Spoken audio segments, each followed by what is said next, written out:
Hi friends, welcome to cricket Telugu YouTube channel. Friends, team India captain Rohit Sharma cricket చరిత్రలోనే ఎవరికి సాధ్యం కాని ఓ గొప్ప రికార్డును తన ఖాతాలో వేసుకున్నాడు. ధర్మశాల వేదికగా ఇంగ్లాండ్తో జరిగిన 5 టెస్టులు సెంచరీతో 103 కదం తొక్కిన హిట్ మ్యాన్ తన టెస్ట్ కెరియర్లో 12వ శతకాన్ని నమోదు చేశాడు.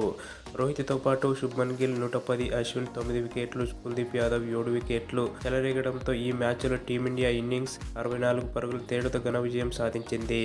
కాగా రోహిత్ శర్మ తన టెస్ట్ కెరియర్లో సెంచరీ చేసిన ప్రతి మ్యాచ్లో టీమిండియా విజయం సాధించింది.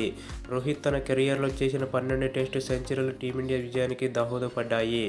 ఇలా ఓ ఆటగాడు చేసిన తన తొలి 12 టెస్టు సెంచరీలు జట్టు విజయానికి దోహదపడటం క్రికెట్ చరిత్రలో ఇదే ప్రథమం.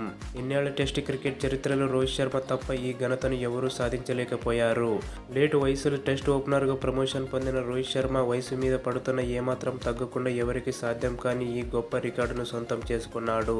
ఇంగ్లాండ్తో జరిగిన సిరీస్లో భీకర ఫామ్లో ఉన్న హిట్ మ్యాన్ ఈ సిరీస్లో ఆడిన 9 ఇన్నింగ్స్లలో 2 సెంచరీలు, అర్ధ సెంచరీ సాయంతో 44.44 సగటున 400 పరుగులు చేశాడు. ఈ సిరీస్లో హిట్ మ్యాన్ 4వ లీడింగ్ రన్ స్కోరర్గా నిలిచాడు.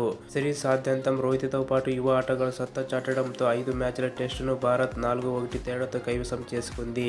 తొలి టెస్ట్ కోల్పోయిన టీమిండియా ఆ తర్వాత అనూహ్యంగా పుంజుకొని వరుసగా 4 మ్యాచ్ల విజయం సాధించి సిరీస్ ఎగరేసుకుపోయింది. ఓకే ఫ్రెండ్స్, ఈ వీడియోకి లైక్ చేయండి. మరిన్ని వీడియోస్ కోసం ఛానల్ని సబ్స్క్రైబ్ చేయండి. Thank you for watching.